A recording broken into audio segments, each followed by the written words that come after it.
Story 2: The Cabin at the Edge of the Woods. When I was 15, my parents decided I needed to spend part of my summer at a religious camp. I wasn't happy about it. I hated sleeping in unfamiliar places, I hated insects, I hated hiking. And the idea of spending several weeks surrounded by strangers sounded like a punishment. But after the first few days, things started to change. The camp wasn't as bad as I had expected. There were sports, swimming, games, and activities during the day. And because the camp was co-ed, I quickly found another reason to look forward to every morning. Her name was Jenny. I had a huge crush on her. I started joining activities I normally would have avoided simply because she was there. Jenny loved sitting beside the campfire at night. She especially enjoyed listening to scary stories. One evening, a counselor told us about an old cabin hidden beyond the main camp. It was only a short walk away, but nobody was allowed to go there. According to the counselor, the cabin had been abandoned decades earlier after a terrible accident. He never explained exactly what had happened. Instead, he kept describing the place as wrong. He said people had seen movement inside the windows. Others claimed they had heard footsteps walking across the floor when the building was completely empty. Then he told us the most disturbing part. According to the legend, one camper had entered the cabin many years earlier. That camper had never returned. The counselor suddenly screamed. Several campers jumped. Everyone started laughing.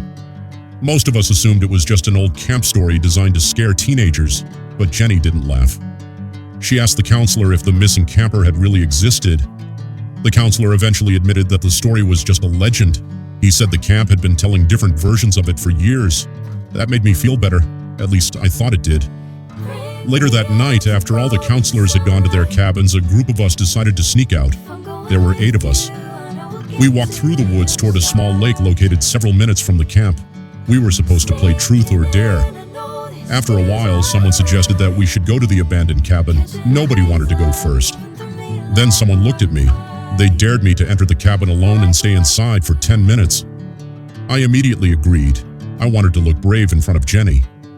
We walked through the trees until the cabin appeared in the distance.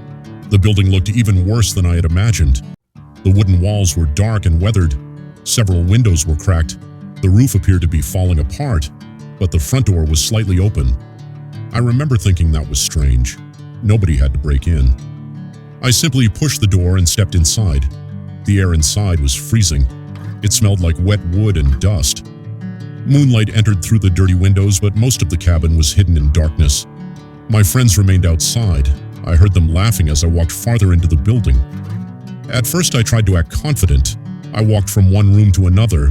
I looked at the old furniture. I counted the minutes on my watch. Then I heard a sound behind me. Creak. I turned around. Nothing. The wooden floor had made a noise. That was all. At least that's what I told myself. I looked at my watch. Only 2 minutes had passed. It felt like I had been inside for half an hour. I walked into the largest room and stood beside an old wooden beam. Then I heard another sound. Creak. This time the noise came from the other side of the room. I turned quickly. Nothing. Then another creak, and another. The sounds began moving across the floor, slowly at first, then faster. Within seconds, it sounded like someone was running through the cabin. I stared into the darkness. There was no one there. The running stopped. Everything became silent again. I checked my watch.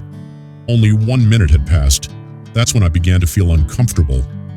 I walked toward the nearest window. My friends were supposed to be standing near a group of trees outside, but I couldn't see them.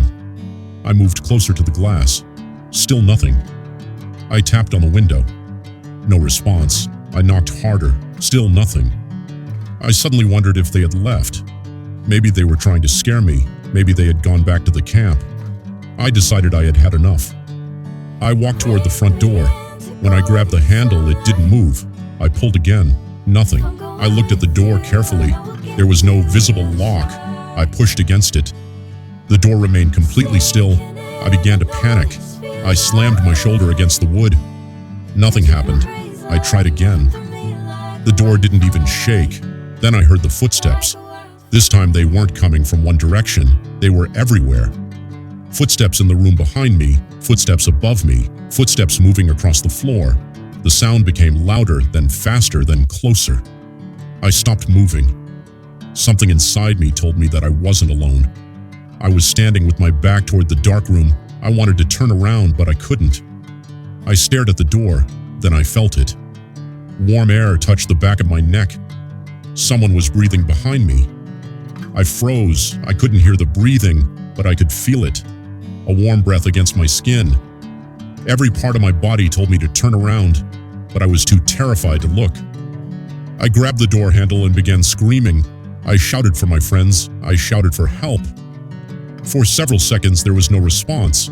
Then I heard someone outside. It was Jenny. She was yelling my name. She told me they were trying to open the door. I could hear her pulling on the handle from the other side, but the door still wouldn't move. I was relieved to hear her voice. At the same time, I was terrified of turning around.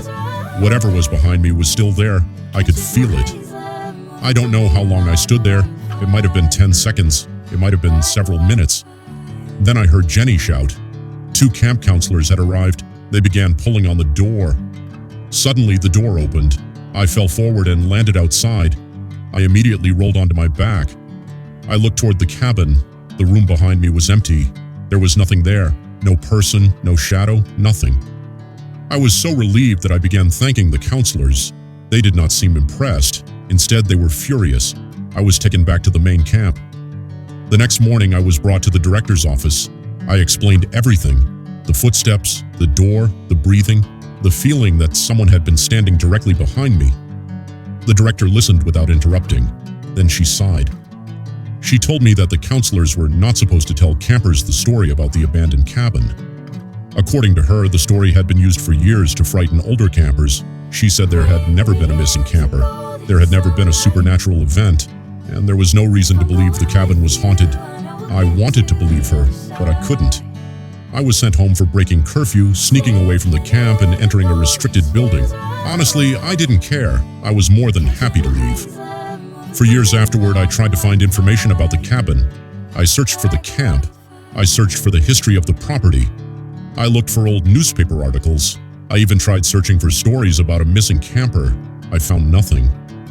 Eventually, the camp closed down. The property was sold and the old cabin was reportedly left abandoned. Over the years, I tried searching for it again. Still nothing. Sometimes I wonder if I imagined the entire experience. Maybe the old floor was shifting. Maybe my friends had moved away from the window. Maybe fear caused me to believe someone was standing behind me. But there is one thing I can never explain. The feeling of that breath against my neck. I never saw anyone behind me. I never heard anyone breathing. But I felt it. And even now, decades later, I still remember exactly what it felt like. The worst part is that I never found out what happened inside that cabin. Maybe it was nothing. Maybe it was an old building making strange sounds in the darkness. Or maybe the camp's legend had been based on something real after all. Because sometimes the scariest stories aren't the ones that have answers. They're the ones that end with a question. And to this day, I still don't know who or what was standing behind me that night.